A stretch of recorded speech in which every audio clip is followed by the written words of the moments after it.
And our first session this morning is a panel discussion looking at how we transform infrastructure for air mobility operations. And this session will be moderated by Ben Goldstein, Managing Editor of the Advanced Air Mobility Report at Aviation Week Network. So I will hand over to Ben. Good morning, everyone. I'm Ben Goldstein from Aviation Week. Thank you for joining our panel. I think we have a really exciting panel this morning. We're going to be discussing an important topic, which is infrastructure development for AAM. I think it's a topic that at times has been overlooked, so I think it's really valuable that we're going to be having this discussion today. I'm joined by some really excellent guest panelists. To my left is Joyce Abou Moussa, the Deputy Director of International Development and the AAM Global Program Lead at Groupe ADP. Dr. Fedi Shabil is the CEO and founder of vertiports. Corey Cousins is the CEO of Altiport. Clem Newton-Brown is the founder and CEO of Australian vertiport startup Skyports with a Z, not with an S. And Adam Slepian is the Chief Commercial Officer of Supernal. So, before we dive into today's discussion, I'd like to give each of our panelists a chance to briefly talk a bit about some of the work that they've been doing on the infrastructure space. So, Joyce, would you like to begin? Sure, not easy to go first. Thank you all for being here. Thank you for your time and your interest to join this panel. Groupe ADP, as you may know, is the major airport operator of the Parisian airports and also an operator of a huge network of airports around the world. Our positioning for advanced air mobility is simple, is to build, invest, finance, and operate the future vertiports in the Paris region. We've announced yesterday, and some of you may have seen it passing or have assisted to the announcement yesterday, the network of vertiports in the Paris region for 2024. This is very exciting for us. It's such a huge achievement because we were the very first to be mobilized in the Paris region in 2018 to make that happen. So it's so rewarding to see it concretely materializing in the announcement of the network of the vertiport, but also the mobilization of all the stakeholders in the Paris region as such, but also our industrial partners, Volocopter, and all other partners in the ecosystem. Great. Fedi? Thank you, Ben. Good morning, everyone. Vertiport is Canadian based in Quebec, actually infrastructure player. We do as well an operation control center, which is mainly and basically to connect with the airspace. We do airspace configuration, we do airspace integration. So we are in Quebec, we have a network of vertiport in Quebec. We have a corridor between the US and Canada, basically leveraging the cargo business between these two countries. We have the World Integrator Center in Dubai, which is an integrator center creating an ecosystem in Dubai South.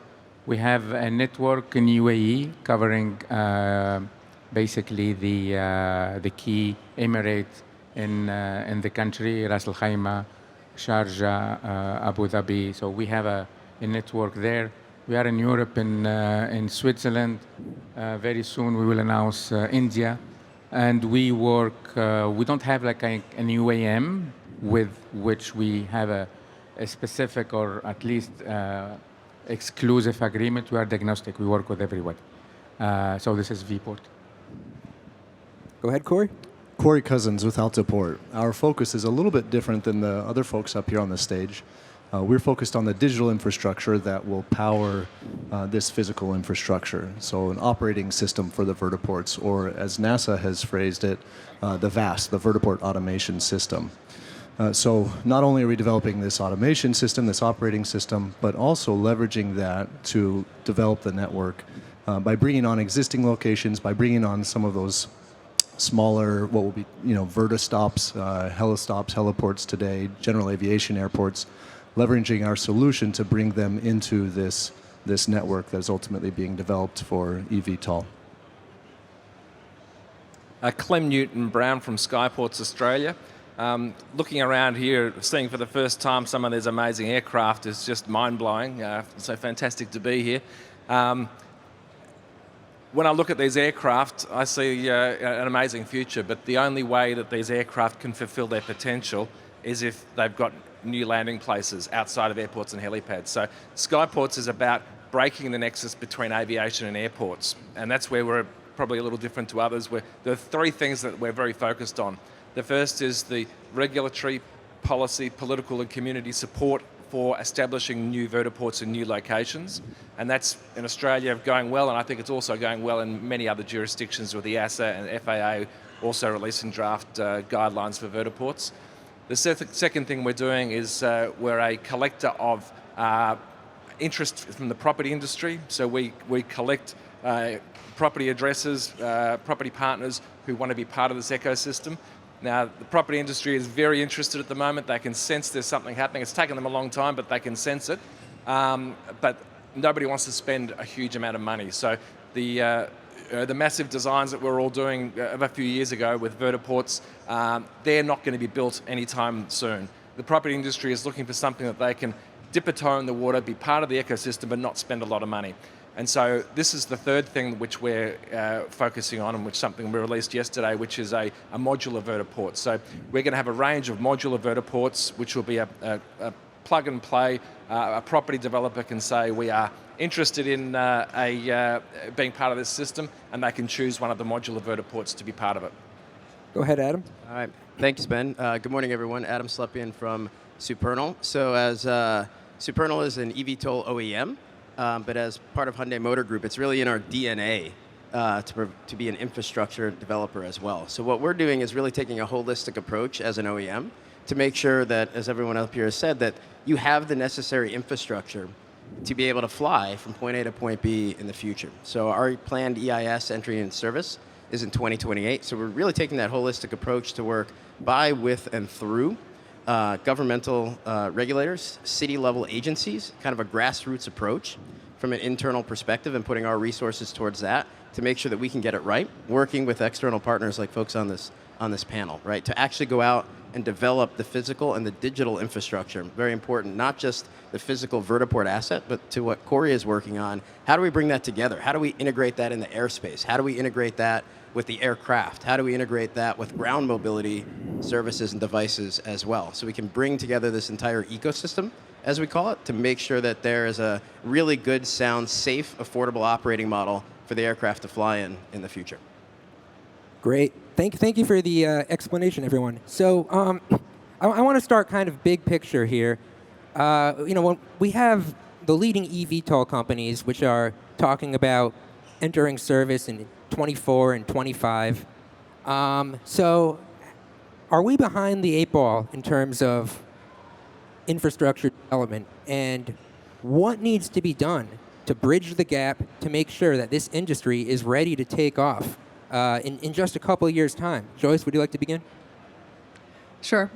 As my colleagues here have mentioned it, advanced air mobility goes beyond the VTOL manufacturers that are all exposed here today. Infrastructure is a key brick to kick off this ecosystem. These VTOL manufacturers and these engines need infrastructure to take off and land, to recharge, to get maintained, and also to transport people from one place to another.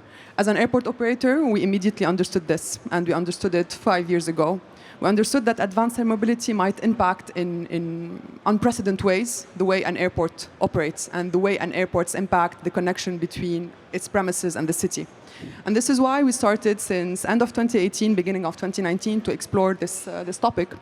But we were mostly convinced that the service that we will be launching in 2024 for the Olympic and Paralympic Games will be really not mature enough and not aligned with the development of the VTOL manufacturers. And that's normal, and that's okay. But we decided to take the risk. We decided to take the first step and start developing the infrastructure, start thinking of how our master plans as airports will develop, will grow to integrate this new mobility dynamic. And this is why we started looking at our 3 major airports, Charles de Gaulle Airport, Le Bourget Airport, where you're at today, Orly Airport, for those of you who knows this airport, at the southeast end of the city, but also at our network of 10 aerodromes in the Paris region. We were convinced that for this industry to kick off, we need to utilize what exists in terms of infrastructure assets. And this is, I think, our added value. This is why it was important for us to look at what we can reuse, what we can readapt in terms of what exists, either elongated FATOs or existing parking stands or existing buildings that we can reuse to kick off the 2024 service for multiple reasons. One, because we needed the service to be economically viable. In 2024, as you may know, we will be launching the service with Volocopter, with one OEM. This is not economically viable. This is why we're calling this commercial service a pre-commercial service, because we want to showcase to the world that this service is safe enough. It demonstrates use cases that are important enough and meaningful to the society. And three, the infrastructure is there. But however, we didn't want to spend a lot of energy, but also a lot of money to build this infrastructure. This is why we readapted what existed. We built and complemented where we needed to complement in order to prepare and kick off the 5 vertiports in the Paris region, which are a vertiport in Charles de Gaulle, a vertiport at Le Bourget here, another vertiport at the only heliport the city of Paris has, the heliport at Issy-les-Moulineaux, a heliport at one of our aerodromes in the southwest end of Paris, next to the Versailles Gardens, the Saint-Cyr Airport, and the only vertiport that the city center of Paris will have, which is the Austerlitz vertiports. And the idea is to link all of these 5 sites in 3 routes, the routes that were announced yesterday. Great. Actually, to your question, Ben, which is more strategic perspective on the advanced air mobility business, based on our reach, international reach, because we're now basically in 4 continents. What we see right now is there is a kind of 3 streams moving in parallel right now in our industry. So all what is related to the eVTOL, electrical vertical takeoff and landing. Here are basically, as you know, 350 companies, 600 prototypes, a lot of money pouring in that industry. And the reason is very simple. If you see our history of the aviation is basically the same. Everywhere we start with the machine itself. It's nice, it's a good investment for many investors, and that the trend started already almost 10 years ago. The second basically streams is going on right now, which is the infrastructures part, which is companies trying to locate themselves, to position themselves in different cities based on the economic of that city, based on the macroeconomic of that city. We can see Dubai, we can see Paris, we can see Tokyo, you can see Sao Paulo. These are major cities, and it's very simple. If you can see the economic of the helicopters business of these cities, makes sense for economically and commercially to develop the advanced air mobility in this city. The third streams, which is another part of the industry, which is we don't talk about that much, which is the air traffic or the airspace configuration. How to integrate these machines within the existing framework of the airspace right now, which is extremely challenging, I can tell you. It's not easy to find the way to fly these machines within the existing framework. This part is not really developed right now. The reason is very simple as well, the history, the framework of our business. This part is operated today by IASA or NAV Canada in Canada or DANS, Air Navigation Service Provider. These people are still waiting, trying to see what could be the next. And the technology will enable that part to fly or at least to be structured. To your question, Ben, we see a lot of development first stream. Some operators, ADP, vPorts, Skyports, are doing city by city. But the other part as well, the air traffic management integration, airspace configuration, I think this part needs to be considered. And I'm very confident very soon we will see a lot of players evolving in that regard. Go ahead, Corey. Are we behind? I think everybody up here would love to see us further along, but likewise would love to see the vehicles further along as well. It's a bit of a chicken and egg problem. We can't start building until it's clear what's going to be needed. And so we're in a bit of a waiting game, but there's a lot of prep that can be done. You mentioned Sao Paulo. There are plenty of regions that already have fantastic VTOL networks. Sao Paulo is a great example where tremendous value, time savings, et cetera, is achieved through VTOL aircraft. And there's no reason we can't be working with those networks today, working with that existing infrastructure to help them prepare for what's coming down the pipe, especially while we are waiting for more clarity on what exactly is going to be needed. And that's one of the things that we're focused on at Altaport. If you'd have asked me this question a year or two ago, I would have said, yes, we've got a desperate need. Let's build these vertiport networks so they're ready. I've become a bit more relaxed about it now because I've realised that that investment isn't going to occur until we've actually had the acceptance of the aircraft, and we won't have the acceptance of the aircraft until they're flying. So I see the progression to be fairly a natural progression where the aircraft will start flying. They'll start flying mainly from existing aviation infrastructure. As you've pointed out in Paris, 4 of the 5 are existing heliports or airports. And that's how it will happen. And I think once these aircraft start flying, then we can actually get the community and the political buy-in for new locations. So I think the most important thing a vertiport company can do at the moment is to work on the preparatory stuff that you've spoken about, so you're ready to move with something. But at the moment, we don't know exactly what all these aircraft are going to require. So it is a bit of a waiting game. But the most important thing I think we can do is to engage with the property industry. So you've got the sites that will probably be suitable, that you know that they're interested. You've got options on the sites. And then the next step is to have a means to build the vertiport quickly. And this is why, over the course of the last 5 years, we've sort of arrived at the idea that big vertiports will be done by big companies such as airport owners. But the most useful thing that we can do as a vertiport company is to have a smaller modular system where property owners can get on board at a fixed price. They know what they're getting in for, and they can be built off-site and installed relatively quickly. So I've become a bit more relaxed about the need for infrastructure to be out there right now. Go ahead, Adam. Yeah, so thanks, Ben. I think the short answer is I think we are behind on it from an infrastructure perspective. I think it's a balancing act, though, right? You don't want to have a whole bunch of infrastructure out there, kind of like Corey said, where you have no aircraft in it, but you don't want a whole bunch of aircraft ready to go with no infrastructure. And developing one individual vertiport in an area, in a city, in any geography, can be done faster than an aircraft development program. But to get up to that point where you can break ground on developing it and actually putting it into practice, that takes time. And that's why, from a Supernal perspective, we're working on it right now. We don't plan on launching service for aircraft until 2028, about 5 years from now. But we're working on the infrastructure development aspect right now because we think it's going to take that much time to get it right and to be able to enter the market at the right time with the right overall product built into the ecosystem. And that's a challenge, right? You want to balance that out with the right level of investment, the right level of activity. But I think we do need to see a bit more of an increase in really starting to develop the standardization and interoperability across potentially OEMs with vertiport developers, providers, people that will also build out the digital infrastructure, whether it's airspace management or the work that Corey does at Altiport to automate that system and really start developing and prototyping. A good example is an activity that we worked with Urban Airport last year in the UK to actually go build out a prototype. It's not the final product, but a prototype vertiport that actually fully functions to see how can we do this? How can we get this right? Where could we put this? And on ground, we're working with different cities and developers and use case providers to already start to understand, well, where would we put that? So we can go start working with the city on zoning, commissioning, environmental planning. These are all things that will take time to get right, that hopefully when we develop that overall system, we can employ it much faster and much more efficiently, kind of that snowball effect and build it from city to city. So I do think we do need to ramp up the game as an industry on that to make sure that when the aircraft are ready, we're not behind on the infrastructure aspect. Go ahead. And building with what Adam mentioned, let me give you a real case right now.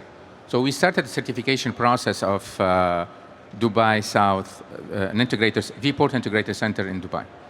And then we thought naively, actually, and that's why I'm sharing this with you guys, that I think having the site, discussing with the urban kind of the city planners, the owners of the area about the locations and locating basically based on the economy of the business case. But once we started the certification process, think about it right now, how the airspace should be, the configuration of the airspace to get this aircraft from one area to the other. One vertiport is not enough. We need a network of vertiport to make sense, to do transportation of goods.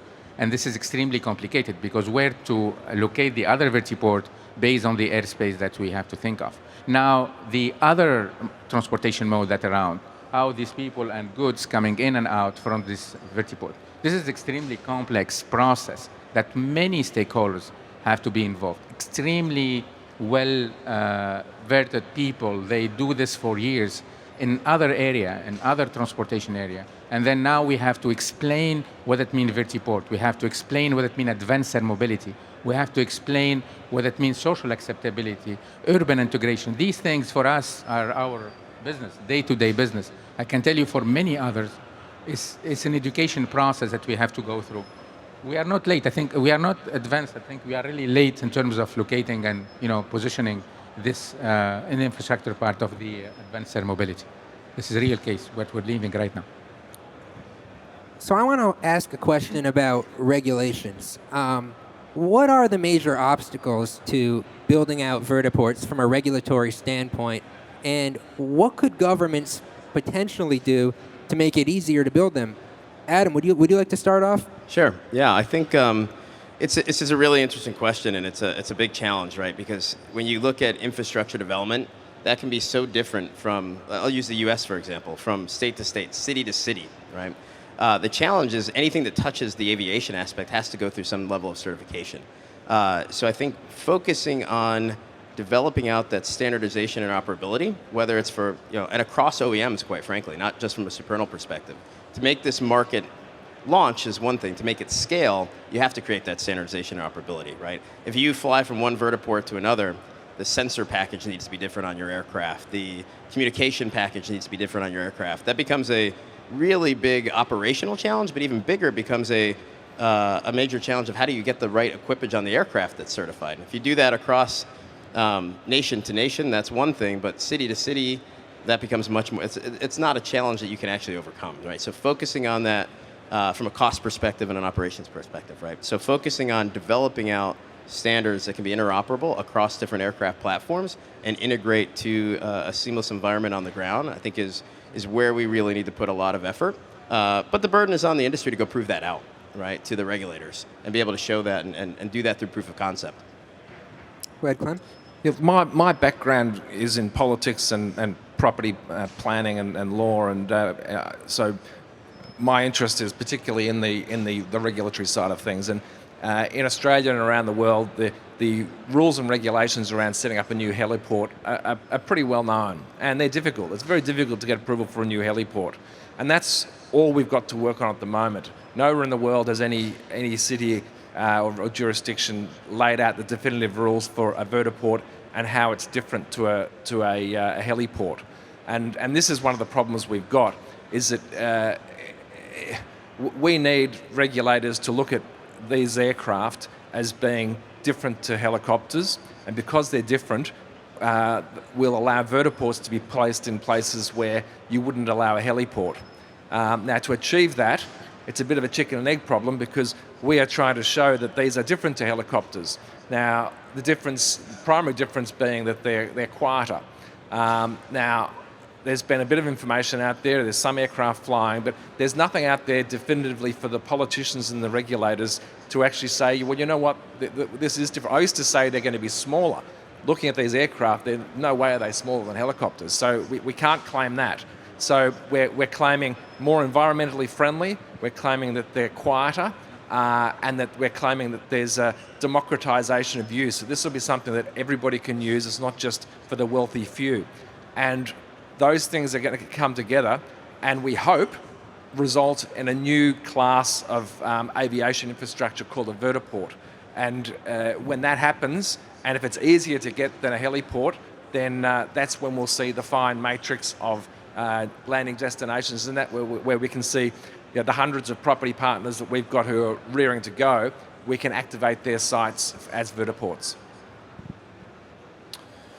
In regards to ground infrastructure, it's not the regulations that cause me concern. The regulations are fairly straightforward. We've been building airports and heliports for a long time. And I'll speak specifically to the US. The regulations as to what those airports, what those heliports, and in the future what those vertiports need to look like is pretty straightforward and easy to comply with. The challenge, which Clem noted, is the local politics. Every state, every city has jurisdiction over what happens and how things look. Again, speaking specific to the US, and that's where the hoops are that you really have to jump through. An interesting example, San Francisco, a bit notorious as far as constraints on what you can develop there and when. But there is a helipad that was built on top of, in fact, the only active helipad in the city of San Francisco today, developed on top of a hospital there. And it took them over 10 years to work through the local political process to get that helipad built. Tens of millions of dollars spent soundproofing nearby homes, doing research, et cetera. Things that needed to be done, but that's really where the red tape is. The regulations, what that helipad needed to look like, how it needed to function was all straightforward. It was that city red tape that had to be dealt with, and that's what causes me concern as far as our ability, everybody here on this panel, our ability to roll out infrastructure in the way that it needs to be. There is ICAO, the International Civil Aviation Organization's related regulation, which is SARBs, like standards. Definitely ICAO will be involved, but not now, because for so far it's basically country by country. So each country, they have their own jurisdiction in terms of regulation. The second level, or the second layers, is basically their country, or Europe region. In UAE, for instance, or in Canada, so we have Transport Canada, they have the regulation. UAE, they have the GCA regulation, and we have to follow each country's regulation if you would like to deploy this type of infrastructure. The advanced air mobility will add another level in terms of regulation, which is the city level, specifically in the US, where they have a different setup or a different set of regulation related to the urban integration. We have the same thing in Canada, different countries, different perspectives. So there has the 3 layers, 3 levels, and depending on the country, where are we have to go through three of them, or maybe 1, or depending on where we are locating. Basically, in UAE, for instance, or in Canada, UAE, they're a little bit advanced in terms of regulation. There is a regulation in terms of the vertiport certification, so we have to follow that. And then in Canada, we are still waiting for the regulation related to vertiport, if there is a need for certification, and we have to follow that. Is that a challenge, or it's a problem, or it's like something stopping this advanced air mobility to move? I think the industry is clear. The industry is putting a lot of pressure on the regulatory, at least framework, to move forward. Infrastructure side is easier than on the machine side. But for the infrastructure, I think we will have very soon kind of framework of regulation, at least in many or specific or in the important countries where this advanced mobility will move first and quickly. Ben, I think because we understood that, as my colleague said, these engines, for them to be able to fly, they need to be accepted, and for them to be accepted, they need to fly. We took a major decision when we launched our roadmap in the Paris region, is to be able to test and onboard people to come and witness this technology, test and onboard the regulatory authorities to come and see and build this confidence with the VTOL manufacturers, and onboard the institutional stakeholders, the government, and the Paris region on this project. This is the decision we took in 2019, and this is what we managed to do by end of 2019.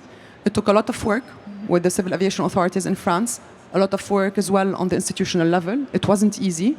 It wasn't easy not because the industry is not ready. It wasn't easy not because it is an infrastructure challenge. It wasn't easy because there was no confidence. These are new engines.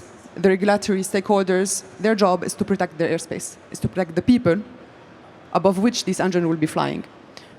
The institutional stakeholders, the government, the Paris region, their job is to offer new mobility services that are meaningful to the communities, not another mobility form that will only service the rich or who will be able to afford it. So that was for us a major acceptability challenge. It wasn't an infrastructure challenge. And because we understood it, we decided to set up a concrete experimental site. We picked one of our aerodromes in the Paris region. We've built out a 1-to-1 vertiport with a dedicated landing site, a dedicated taxi stand, a dedicated vertiport building, which we've collaborated on with Skyports, our partner. And we decided not only to do technical testing campaigns to prove the infrastructure and prove the vehicle design and prove the operation, but most importantly, an acceptability site. This is our concrete test bed where we invited communities living around our aerodromes, communities living around our airports, civil aviation authorities, the institutions, journalists, media that are against and for the project. It was pretty much impressive to see the acceptability curve since 2019. The number of articles that were against this project, and today the number of articles that are for the project. And this is not greenwashing. This is not telling the people that this is a new sustainable aviation, this is zero carbon emission. No, we're telling the people this is a new mobility form that will be meaningful to you. And this is why the challenge for us was working on meaningful use cases for the people and for the city of Paris. The culture in France and in Paris very specifically is a particular one in a sense that a new mobility form only for the rich wouldn't fly. So this is why we needed to focus and deep dive on what are the use cases that will be meaningful to the people. This is why we're working not only on transporting passengers and people from an airport to another, but also we are working on medical use cases across the routes that we've launched. This is why also we've signed a partnership with the hospitals of Paris, because we understood that it's not only the industry that's important, it's not only civil aviation authorities and the onboarding of the institutional stakeholders, but also other stakeholders that perhaps need this new mobility form to serve underserved areas and underserved regions in some cities and some countries. In every single testing campaign we've been doing in 2019, 2020, and I think some of you might have been invited throughout these past couple of years, it has been such a pleasure to witness the first OEM that will be running our service in 2024. Definitely it will not be the only one. Fly. It's important because people understood that when we say in PowerPoint presentations and in report and articles that these engines are 3 to 4 times less noisy than the helicopter, people heard, people understood, people felt. We were able to maintain a normal discussion when the velocity was just passing right through in front of us. And this is how we were able to onboard the regulatory stakeholders. They were confident that this new engine is safe. They were confident that this new engine will be certified in time. They understood that we will not be running autonomous service in 2024. And this is how we started collaborating together with the civil aviation authorities. And this is why the French civil aviation authorities are the first regulatory authorities in the world that have adapted their regulatory framework for heliports and that basically set up the heliport as adaptable to VTOL operation. This is a first, and it's a first because we proved to them that these engines are safe to operate. So I want to talk a bit specifically about urban air mobility. We all know the vision of UAM having eVTOLs take off and land from the tops of buildings, parking garages, high-rises, hospitals, etc. But how realistic, is this in the near term? What are the major obstacles to developing vertiports, specifically in urban locations? And what kind of businesses and properties, could be ideal to potentially co-locate a vertiport at? So Joyce, would you like to kick this one off? Sure. That's an easy question when we are 400 days away from the Olympics and we're running the first network of vertiports. I think there are a lot of prerequisites, but a lot also of criteria that helped us pick the 5 sites that we've announced. One is mainly their area environment. The sheer fact that, as I mentioned, 4 of the 5 sites in Paris will be set in existing airports and existing aerodromes were a major challenge. Many of the people think that having a vertiport in an airport is easier than having an airport in an urban context. It's not the case because airports are complex as such. Operations and existing infrastructure challenges are already a major challenge for the advanced air mobility industry and the infrastructure. So we adopted a matrix that helped us pick the sites within each and every single airport, but also a socioeconomic analysis that helped us pick all the 5 sites in Paris. Definitely the network we are running in 2024 will be densified with 5 more other sites in the Paris region towards the scale-up of the service in 2030, and this is when definitely all different VTOL manufacturers will come to the Paris region, will be certified definitely, and will come to the Paris region to operate. We'll start with Volocopter, but we'll be open to other VTOL manufacturers as they come. This is why one of the first basic approaches to our infrastructure modeling is being agnostic, meaning our vertiports are not only adapted to the velocity, they were also adapted to the likes of Lilium, to the likes of Joby, the Archer, the Vertical, the Airbus, the Ascendance like of VTOL manufacturers. And that was important in terms of how you dimension and how you plan the infrastructure. The second thing, and as I said in the beginning, it was important for us to pick up sites that had existing infrastructure, where we had basic components that we can reuse, like elongated FATOs, like existing taxi stand, and perhaps, and sometimes, existing passenger operation facilities, like in the Bourget, where we're using the FBOs, the existing FBOs for the operations in 2024. That helped us be more efficient on the planning, but also be more efficient in terms of business modeling in 2024. Vport, we don't believe, actually we don't have a business case for urban advanced air mobility until by 2030. So we are basically based our business case on the regional advanced air mobility. So for instance, either in Dubai or in Canada, we are avoiding downtown. We don't build our vertiport to tackle the urban advanced air mobility. We are targeting regional advanced air mobility. We are targeting cargo, specifically cargo. The corridor between the US and Canada is for cargo. We don't do this for people for now. And of course, the other ways to maybe compromising the social acceptability and the integration of the advanced air mobility, which is the health-related advanced air mobility, or any other ways where we can engage with the community in that regard. So our business case is regional and cargo. The other thing, we don't believe in Vport that the business case for helipads or for helicopters business is aligned with the advanced air mobility using eVTOLs. It's a starting point. It's a good starting point to engage discussions with the regulators, with the key stakeholders, yes. But when it comes to the real business case, when it comes to the economic impact, the business case for helicopters is completely different than the business case for advanced air mobility. So we start with the same network, maybe the first couple of years, but again, when I'm explaining this to the regulator, I'm saying the same thing. We are just trying to compromise. We're just trying to make you comfortable to start discussing with us. We use the same airspace configuration if you want, the same area if that make you comfortable, if make you sleep. But at some point you have to be ready to see a completely different business case when we deploy vertiport in different regions.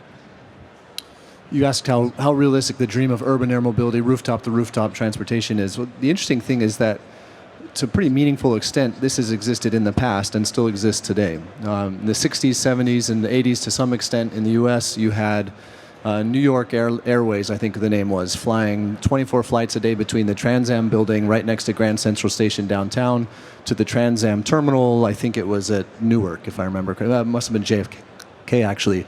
You had to arrive arrive at the building downtown 40 minutes before your flight departed from JFK, which is absolutely incredible, right? That's what we all dream of, what we're all trying to build here. 24 flights a day. In San Francisco, similarly, you had about 360,000 passengers moving a year by helicopter to 6 or 8 points around the Bay Area, including taking passengers straight to their terminal in San Francisco. Obviously, some hurdles. Things have changed in the aviation world since then.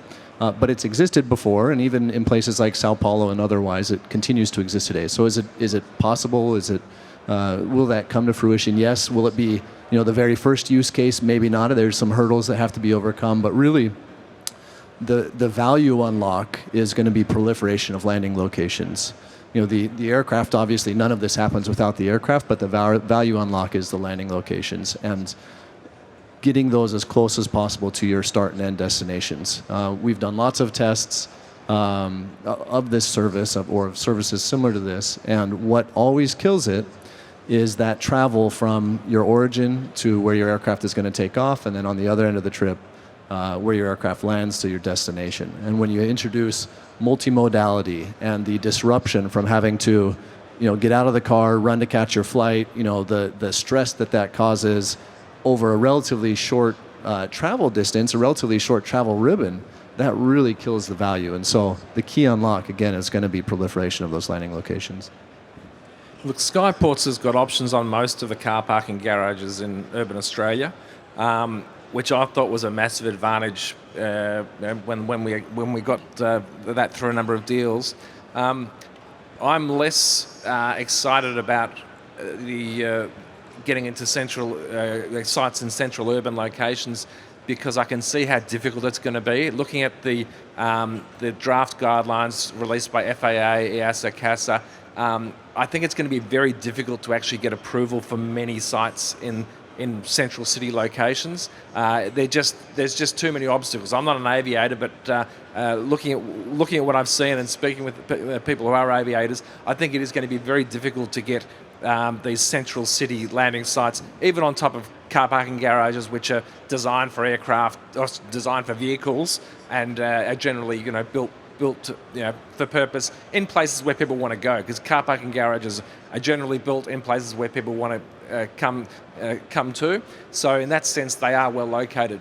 I agree with Betty. I think the best value for these aircraft is going to be longer distances rather than jumping around on city rooftops. Certainly in Australia, we're not congested enough to justify going within a city from one part of the city to another. So I think that I think it will come. There will be some sites that get approved in central city locations, but they're more likely to be sites that governments facilitate on government-owned land, because obviously the land is more expensive in the cities as well. So government-owned land, for example, on top of train stations where you're likely to have the clear air where you may be able to get aircraft in and out. I think they're likely to be the inner city locations. For the privately owned vertiports, which is the focus of our business, I think city fringe is going to be interesting, so you get quite close to where you want to go.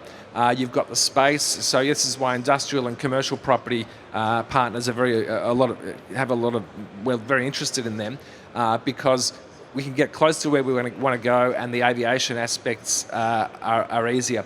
The other aspect, I think, which is going to be really important, which is why we're developing a floating modular vertiport, is that I think rivers are going to provide a huge opportunity, and perhaps the only opportunity for getting into dense city locations. Most big cities around the world are built on rivers or coastlines, and I think that presents a huge opportunity for new vertiports, rather than trying to shoehorn them into an existing urban fabric. Yeah, so I'm going to pick up on something that Corey said, is the word value. This is all about how do you create value from a customer-centric perspective. If you have the greatest aircraft in the world and you have a vertiport that you can operate, but it's not where people want to go, doesn't matter. Doesn't close the business model, right? Doesn't provide value to that customer, doesn't provide value to that operator, right? I do think from an urban air mobility perspective, this will come in many different forms in many different locations, but there's two ways that we kind of look at it. One is there's an experience aspect of being able to take a flight in a safe, affordable manner. But that's not necessarily a very scalable thing. Think of the tourism option. That's a great way to start, but it's not necessarily scalable. Kind of what people generally think of as the air taxi model starts to become scalable, but you've got to get people, to Corey's point, as close as you can from their origin to their destination, planning for all of the time that it takes in between to get there on the ground, how quickly you can get through the vertiport. So hopefully it's about 2 minutes to get through the vertiport, and you're on your flight going to your next destination via the aircraft. Right, I think that's going to be really, really key in identifying where those pieces are, and we're doing a lot of work to kind of model that out and understand. Also working with city agencies to understand where can you actually make that happen. That's going to be key to a driver to make this a scalable aspect in the future. That's going to take time, though, right? And it's the ability to scale that out, bringing down the right price points as well, so you can capture and provide that service to more of the market is going to be very important. So, Ben, perhaps go ahead. Yes. Before you move on to the last question, I think we're running out of time to complement what has been said. When we started working on this in the Paris region, all the VTOL manufacturer asked us to develop landing sites in the city center of Paris. It took them time to understand that Paris, as such, is one of the most dense cities in terms of the public transportation offering. It is the fourth most dense city in terms of the public transportation offering. We manage 40 million passengers per day throughout our public network. It took them time to understand that urban air mobility will not add value. This is the same value we're talking about. It won't add value. It won't gain time for the passengers that will be taking this VTOL service. And it doesn't make any sense to have multiple sites inside of the city of Paris. And this is why the fifth site we're having in Paris is mainly a floating site across the river. As Clem has said, the river is a high potential space for this new kind of mobility, and it is at the fringe of the city. Because we understood that, one, as you may know, Paris is a no-fly zone. The beautiful roofscape of Paris is a UNESCO World Heritage Site. nothing flies in and out except for the national health and the defense helicopters. So it's already a challenge to come in and out, even using eVTOLs, even the decarbonized form of aviation. So this is why we picked up this site. And it's important for everyone to understand, as my colleagues here said, when we talk about urban mobility, it doesn't mean that we have 10 sites or 20 vertiports inside of a city center. We need to look at the use cases that these vertiports will serve and the value and the experience these vertiports and these VTOLs will serve before mainly start to densify the network inside of a city center. We have an audience question about operating vertiports located at airports. What considerations come into play, for vertiports that are located at airports, and what challenges potentially could there be? And anybody can jump in who wants to take this one. We gave our example in UAE. It's extremely complicated to locate a vertiport within the airport. You will face 3 key big no from the air navigation service provider people that will be objecting to this, because this area of the airport, they are extremely busy with their own business, and you add another level of vertiport moving around or eVTOL moving around is extremely complicated. The second thing, the operator of the airport, they have already a lot of challenge related to the ground transportation, getting taxi in and out, getting people in and out. And you add a vertiport around that is another level that creates complexity. Us, people, getting in and outside from the airport is already challenging in terms of traffic, in terms of the in and out of the area. It's a challenge. So around the airport, Vport try to avoid that. We don't have anything close to the airport, or at least connecting to the airport. We will try not to get there for now.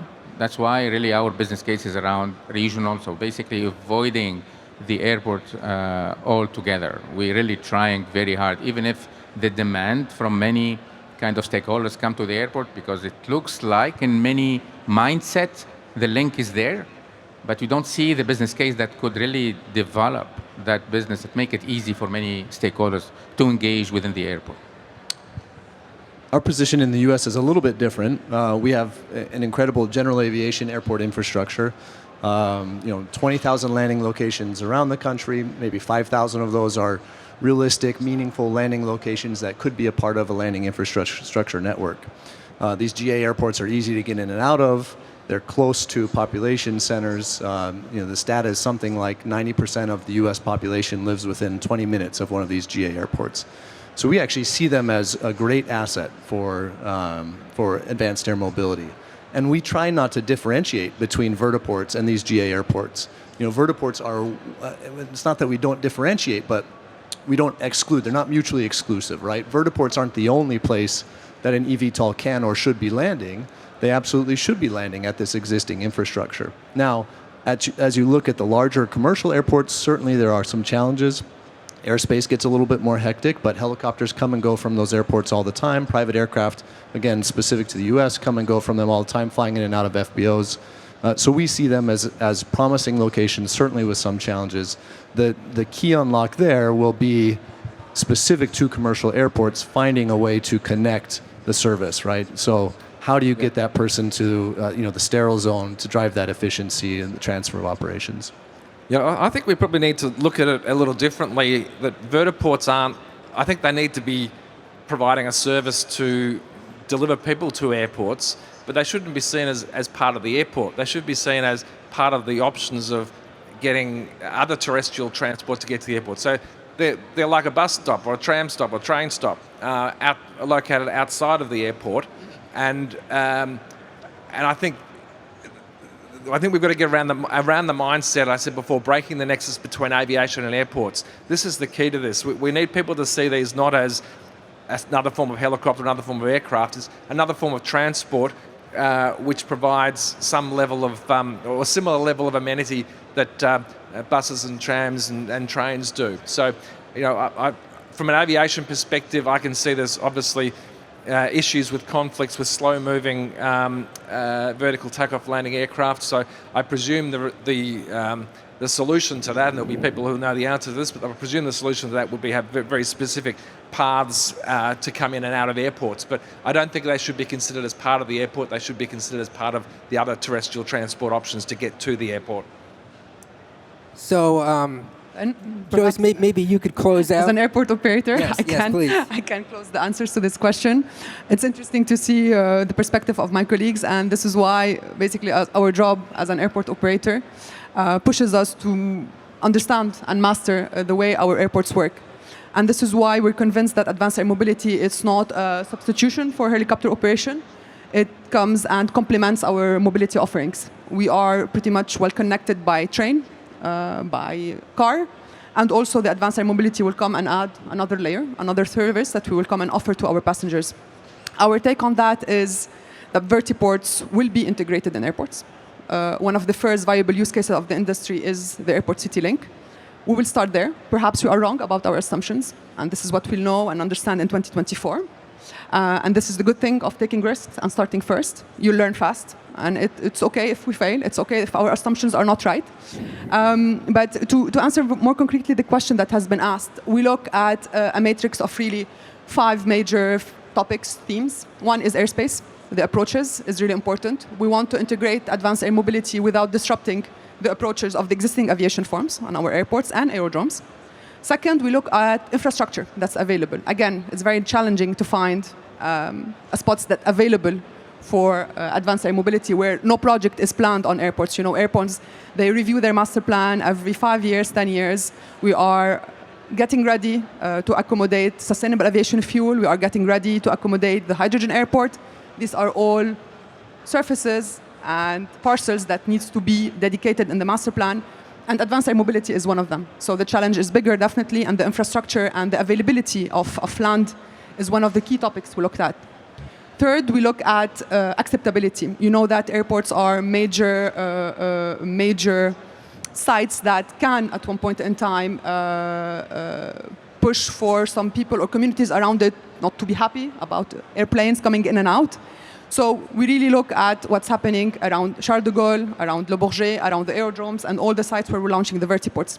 And it's important for us to pick the site in a way that's the most far away from the dense surfaces or areas around the airport. Fourth, we look at accessibility. That was acceptability. Accessibility, the way people will reach these vertiports. These vertiports will be either landside or airside. The way they're going to be reaching them in public transportation, in cars, or in other forms of mobility. And definitely we look at attractivity, if there are any major projects that are developing around the airport that might attract the people even more to our platform. So basically these are the 5 factors we look at, and the base based on which we've selected the sites in our aerodromes and airports. Great. Well, very interesting conversation. Unfortunately, we do have to end here because we are over time. But a round of applause for our panelists, please. I want to thank our audience as well. We'll be taking a break right now, but we'll be reconvening at 10:45 for some Skyports. We'll be giving a presentation. Not this Skyports, it's Skyports with an S. So stick around for that. Hope you enjoy the rest of your air show.